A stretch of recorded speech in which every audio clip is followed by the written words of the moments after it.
صلی اللہ علیہ وسلم نے فرمایا انسان اللہ سے دعا مانگتا ہے, زندگی بھر مانگتا رہتا ہے, اور اللہ زندگی بھر دعاؤں کو قبول کرتے رہتے ہیں, لیکن اس کو نظر نہیں آ رہا ہوتا, اس کو نظر کہ اللہ اپنے طریقے سے دعا قبول کرتا ہے. اگر اللہ ایسے دعا قبول کرے نا, آپ نے ادھر کہا اے اللہ میری تنخواہ ڈبل کر دے, آفس گئے, باس نے کہا کہ جناب نئے وزیر اعظم نے جو اعلان کیا ہے اس کی منظوری ہو گئی, ٹھا ٹھا کر کے ایسے دعائیں قبول ہونا شروع ہو جائیں تو غیب پر ایمان ختم. پھر تو دعا کی ترغیب دینے کی ضرورت ہی نہیں رہے گی. سب لوگ مصلی لے کے مسجد میں آ جائیں گے, سارا دن دعائیں مانگتے رہیں گے کہ اللہ سے جو مانگو ملتا ہے. خربوزہ مانگو خربوزہ ملتا ہے, تربوز مانگو تربوز ملتا ہے, افطاری میں پکوڑے مانگو پکوڑے ملتے ہیں, سموسے مانگو بھوک لگ رہی ہے کیا کریں سموسے ملتے ہیں, جو مانگو وہ ملتا ہے. دعائیں تو لازمی قبول ہوتی ہیں, لیکن انداز وہ ہوتا ہے جو اللہ کرتے ہیں. اللہ کہتے ہیں میں اپنے طریقے سے کروں گا. اب اس کی بڑی لمبی چوڑی تفصیل ہے کہ کیسے قبول ہوتی ہے. بعض دفعہ جو چیز مانگ رہے ہیں اللہ وہی دے دیتا ہے آپ کو, بعض دفعہ اس کا متبادل دے دیتا ہے, آلٹرنیٹ دے دیتا ہے, بعض دفعہ نہ آلٹرنیٹ دیتا ہے نہ وہ چیز دیتا ہے. کوئی مصیبت آنے والی ہوتی ہے, اس دعا کی برکت سے اس مصیبت کو ٹال دیتا ہے. آپ اپنے بیٹے کے لیے بچی کے لیے دعا مانگ رہے ہیں اس کو ٹھیک کر دے, وہ ٹھیک نہیں ہوئی لیکن دوسری نے بیمار ہونا تھا, اللہ نے اس سے وبا کو ٹال دیا. تو جن کا غیب پر ایمان ہوتا ہے وہ تو مانگتے ہیں, اللہ سے مانگتے ہیں. پتہ ہے بھائی یہ ہو نہیں سکتا کہ جس خدا نے کہا ہے کہ میرے سامنے ہاتھ اٹھاؤ, حدیث میں آتا ہے اللہ میں اتنی غیرت ہے کہ جب کوئی اللہ کے سامنے ہاتھ اٹھا کے مانگتا ہے تو اللہ کو خالی ہاتھ لوٹاتے ہوئے حیا آتی ہے. بڑے سیٹ کے پاس کوئی بھکاری جائے اور پیسے مانگے اور اس کو دھتکار دے تو بھکاری کہے گا نا یار نام تو بڑا سنا تھا آپ کا, بڑے سخی ہو. تو اللہ کو حیا آتی ہے کہ ان ہاتھوں کو خالی لوٹائے, دیتا ہے لازمی. تبھی ہم نے اہل اللہ کو دیکھا ہے کہ مانگتے بہت ہیں, بڑی لمبی لمبی دعائیں مانگتے ہیں. لوگ ان کو بے وقوف سمجھتے ہیں کہ یار یہ ہر وقت مصلی پہ دعائیں مانگتے رہتے ہیں لمبی لمبی, ملتا تو کچھ ہے نہیں. انہیں پتہ ہے کہ یہ بہت ملتا ہے اللہ سے مانگنے سے, لیکن اللہ کا انداز ایسا ہوتا ہے کہ صرف وہ مانگیں جن کو غیب پر یقین ہے. یعقوب علیہ السلام ساری زندگی مانگتے رہے اللہ تعالیٰ سے, اس مانگنے کا بدلہ کیا ملا ہے؟ دوسرا بیٹا بھی اللہ نے چھین لیا. عجیب بات ہے یا نہیں ہے؟ پہلا بیٹا گم ہوا تو اللہ سے اس کے ملنے کی دعائیں مانگتے رہے. دعا کیا قبول ہو رہی ہے؟ قحط پڑ گیا, کھانے پینے سے بھی گئے, اس سے بڑی مشکل. راشن لینے کے لیے بھیجا مصر اپنے بیٹوں کو, تو دوسرا بیٹا بھی بولو گیا, وہ بھی بادشاہ نے رکھ لیا.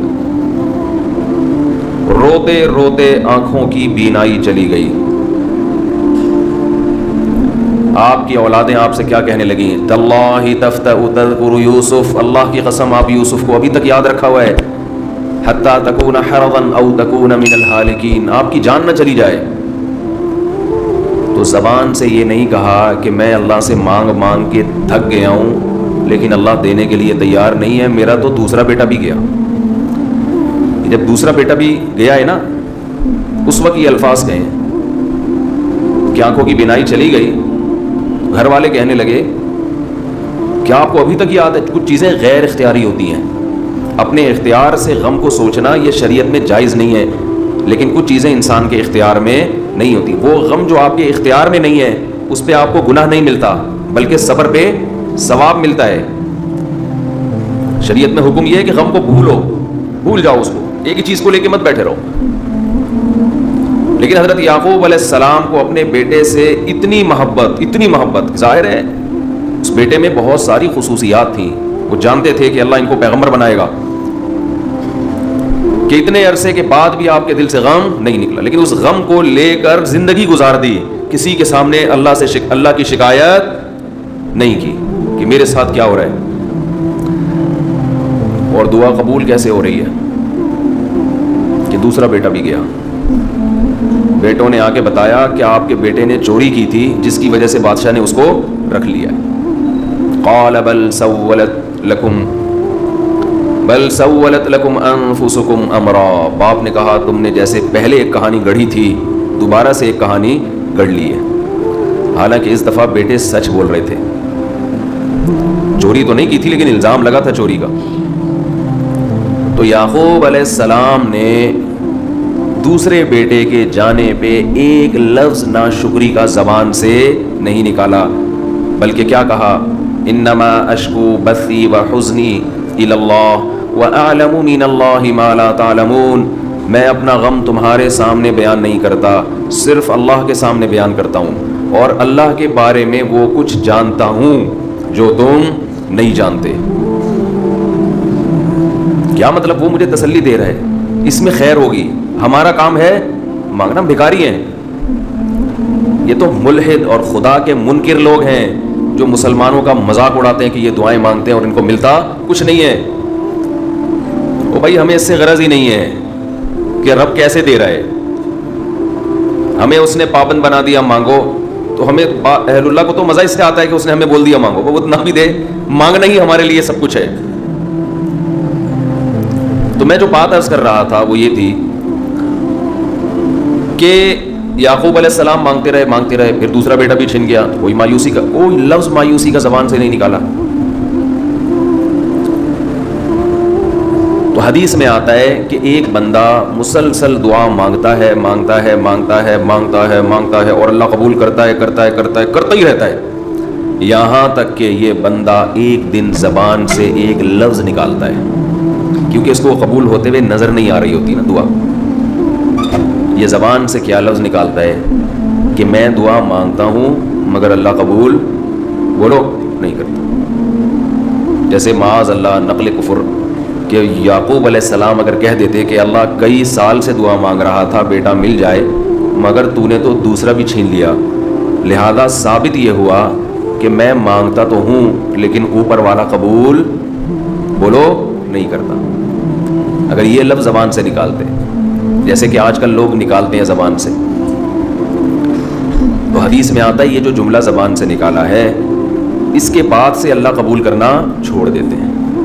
اس سے پہلے ہو رہی تھی، آپ نے یہ لفظ کہہ دیا اس کو ہلکا سمجھ کے، اللہ کے ترازو میں یہ کلمہ یہ چھوٹا سا جملہ بہت بھاری ہے اللہ کی غضب کو دعوت دینے کے لیے. اللہ کہتے ہیں مجھے تانا دے دیا کہ میں قبول نہیں کرتا. گھروں میں جھگڑا ہوتا ہے نا، عورت کہتی ہے مرد کھلا کھلا کے تھک جائے، بیوی کہتی ہے ہاتھ تنگ کیا ہوا ہے کھلاتے نہیں ہو. بعض دفعہ آدمی کو غصہ آتا ہے کہ اب میں ہاتھ اپنا تنگ کر کے دکھاؤں گا، ونڈی نہیں لے کر آؤں گا. میں کہتا ہوں چنگیز خان بھی، اگر کوئی چنگیز خان کی اولاد ہے نا اس میں بھی اتنی طاقت نہیں ہے کہ بیوی کہے کہ 6 انڈے چاہیے اور وہ ان 6 کو 4 کر کے دکھا دے کہ نہیں آج 4 انڈے آئیں گے 6 نہیں آئیں گے. کوئی ہے ایسا مائی کا لال؟ کوئی ایسا مائی کا لال پیدا نہیں ہوگا. تو استنبول کیسے فتح کرو گے؟ استنبول کیسے فتح کرو؟ سلطان محمد فاتح نے استنبول فتح کیا تھا نا. ایک بڑے بزرگ نے بڑی اچھی بات کہی کہ فرعون نے ہزاروں بچوں کو قتل کیا اور بنی اسرائیل کے نا، لیکن موسیٰ علیہ السلام جب صندوق سے نکلے فرعون نے ارادہ کیا اس کو بھی قتل کروں. فرعون کی بیوی نے کہا لا تقتلوہ، اسے قتل مت کرو. فرعون نے کہا اچھا، فرعون نے کیا کہا؟ ٹھیک، it is okay, no problem. سمجھتے ہو؟ تو یہ ہمارے لیے بڑی تسلی کی بات ہے، یہ ہمارے لیے بڑی تسلی کی بات ہے کہ جب فرعون جیسا آدمی گھر میں فرعون نہیں تھا تو ہم اور آپ کس کھیت کی مولی ہیں یار. چلتے رہو جیسے زندگی گزار رہے ہو، جتنے انڈے کہے ہیں اتنے لے آیا کرو.